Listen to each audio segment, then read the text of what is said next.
అక్కడ కిషన్ రెడ్డి గారు మోదీ గారి నాయకత్వాన్ని జూబ్లీ హిల్స్ ప్రజల దగ్గర తీసుకుపోవాలి.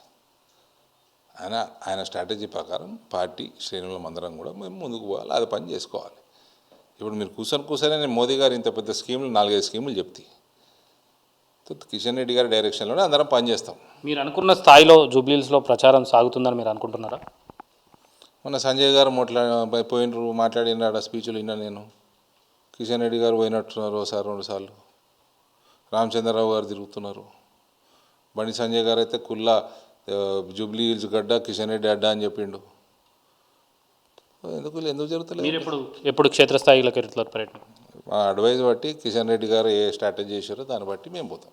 ఇంకోటి, దీనికి సంబంధం లేని విషయం అయినప్పుడు కూడా మీకు సంబంధం ఉన్న విషయం, మీ సమీప ప్రత్యర్థి కవిత తెలంగాణ మొత్తం తిరిగేందుకు నిజామాబాద్ నుండి మొదలు పెడుతుంది. ఈరోజు గన్ పార్క్ నుండి కూడా యాత్ర స్టార్ట్ చేసింది. ఏ విధంగా ఉండబోతుంది ఆమె?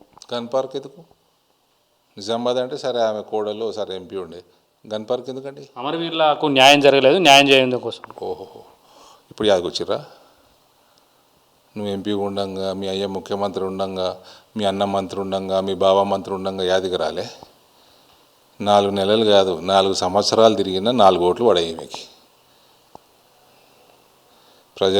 ప్రజలకి అంత మతి మార్పు ఉందనుకుంటుర్రా? నీ పాలన, నీ అయ్య పాలన, మీ అన్న పాలన ఇవన్నీ మర్చిపోయినారు అనుకుంటారా? మీ దొరల పాలన, మీ ఫ్యూడలిస్టిక్ నేచరు తరతరాలను నాశనం చేశారు తెలంగాణ ప్రజల్ని మీరు. 4 నెలలు కాదు 4 సంవత్సరాలు నడువు 4 ఓట్లు రావు. ప్రజలు కోరుకుంటే జాగృతి, తెలంగాణ జాగృతి పార్టీగా కూడా రూపాంతరం చెందుతుంది అన్నది కూడా ఆమె చేస్తున్నటువంటి వ్యాఖ్యలు. వేల పార్టీలు ఉట్టుకొస్తున్నాయి, ఏదో ఒకటి ఉట్టుకొస్తుంది, ఏమున్నది దాంట్లో?